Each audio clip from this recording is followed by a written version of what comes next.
When I was 8 years old, I knew I wanted to get to the person. My passions were acting, theater, being the light of the world, making people laugh, making people feel inspired. And I do know thing what I know now is that these were the times that I felt most alive. Everyone saw it. Even my pastor used to call me the young Denzel. And no, he didn't call me this because I was black. He called me this because he saw that passion. And anytime there's an opportunity to do a speech or a skit at the church or even outside of the church, I was always volunteering. And at the time, I was kind of embarrassed by it. But deep down inside, I felt really good. Now, my mother, she enrolled me in so many courses. I mean, I took acting class, theater class, music class, dance class. I took so many classes that I probably named them all. I wouldn't have time to finish my speech. But she did this because she saw that passion I had too. She saw it for what it really was. And I learned that I was about to live. And she knew that by investing in these passions early on, will one day change the trajectory of my life. Thanks, Mom. Then came career dance school. And you probably may be wondering, well, how did you not follow this passion? You had such a huge family support system. And it's because, although my family supported me, my peers did not. I will never forget at my suburban Catholic high school that I just transferred to, very conservative. Everyone had to stand up and say what they wanted to do when they grew up. So many people stood up and said, I want to be such and such attorney. I want to be such and such investment banker. I want to be such and such doctor. When it was my time, I stood up and I said, I want to be a TV personality. Everybody started laughing. I was laughed to scorn. People told me, you'll be poor forever if you do that. You'll never be successful doing that. And I thought, the reason why they're saying this is because my dream is considered out of the ordinary to them. They've never seen it done before. And then after hearing everybody's remarks and hearing them laugh, I no longer saw the vision for myself either. That was the day that my dream died. That is a difference. And it's like usually it's your family that's like, do something more realistic. And it's your friends that tell you, oh, follow your dreams, follow your heart. It's always reverse. It's like I wanted to listen to my heart and I think that was deep down inside of me. But I think at the time what I wanted more than that was here's a fear. What do you do when everything shuts down? Well, at the time I thought you probably do one or two options. You can one, change your environment. And two, I didn't have the money to change my environment, so I decided to do option two. I minimized my dream. I shut the door and made a TV personality. I opened the door to something more than the box, something that was done. So now I'm at Morehouse College as a pre-law major. And just jump right there, right? I'm at Morehouse College as a pre-law major. While at Morehouse, I excelled in my academics, so much so that I was offered an internship at the Supreme Court of New York City as a freshman. Pretty impressive, right? I take my gas,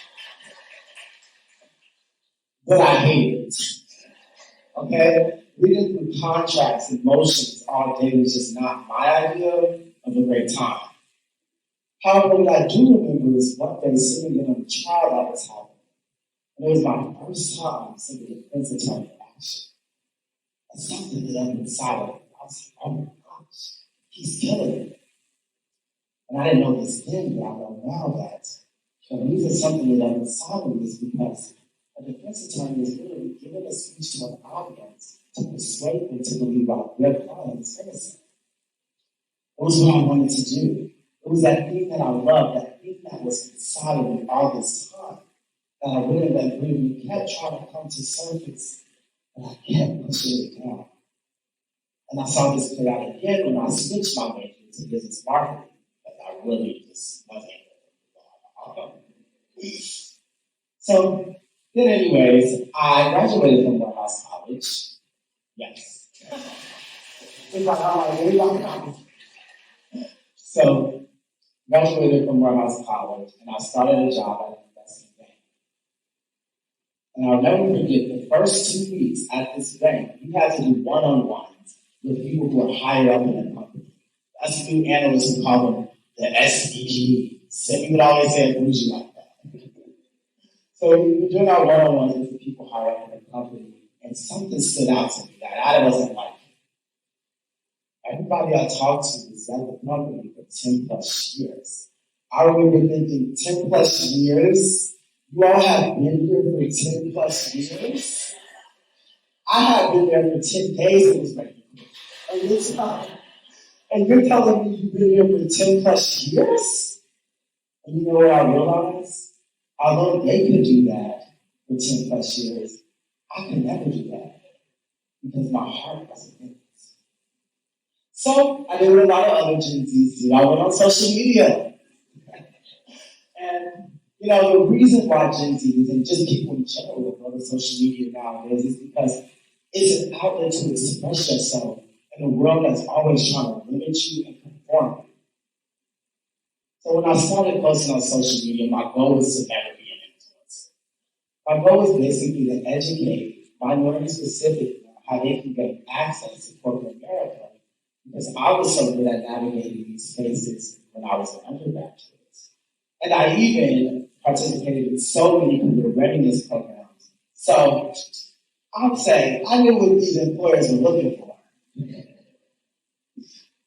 And although I didn't get a lot of traction and a lot of numbers, one thing that I realized was that I really enjoyed doing it. I was so passionate about it. I loved it. I would post first thing when I woke up, right before I went to bed. I was posting 5 to 6 times a day. And honestly, it was the only thing I could talk about. So I friends would even say sometimes, okay, now that you're ready, let's just talk about something else really quick. But I realized that this was happening is because I was finally living out that thing, the thing that I always wanted, the thing that was inside of me all this time.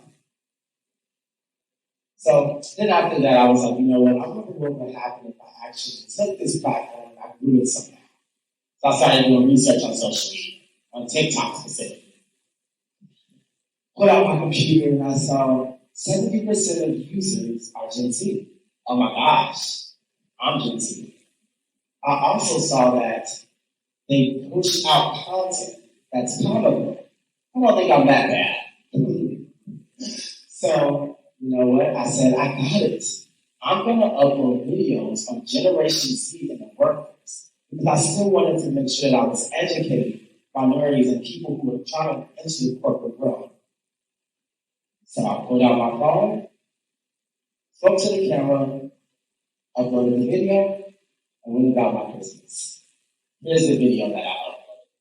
Deandre Brown on our team, and Deandre, take it away. Great. Well, thank you, Jack, for that warm introduction, and I'm so happy to be a part of this team now. Before we really dive into the work that we're going to be doing together, there is a few things that I would like to go over, and I wrote them down here to read to you all today. So Jack actually hired me to work from 8 to 5 Monday through Friday. So anytime before 8 and anytime after 5, I'm actually not available. Yeah, just look at me as dead. I'm not alive. Okay, right?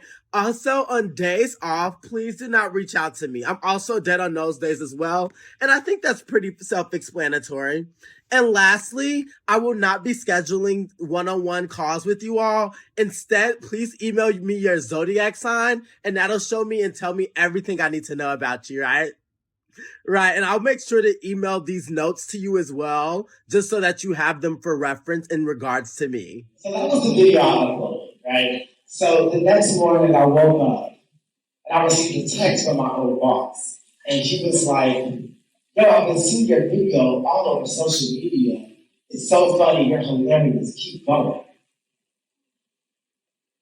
And I remember thinking, let me go look on TikTok and see what's going on there.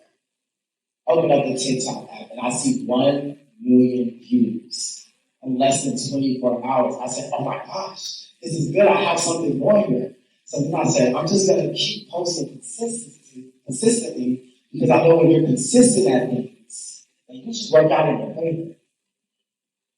So I posted every single day. And I kept making these type of videos because I knew that they resonated with my audience.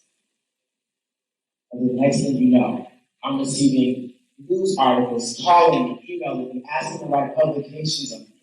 I'm receiving brand deals from some of the top corporations such as Microsoft, LinkedIn, Google, management team, agencies are reaching out to me. And I remember sitting back and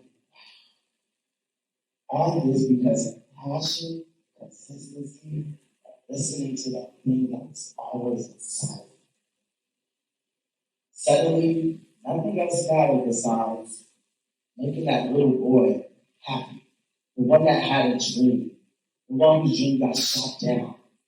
I just wanted to make him happy.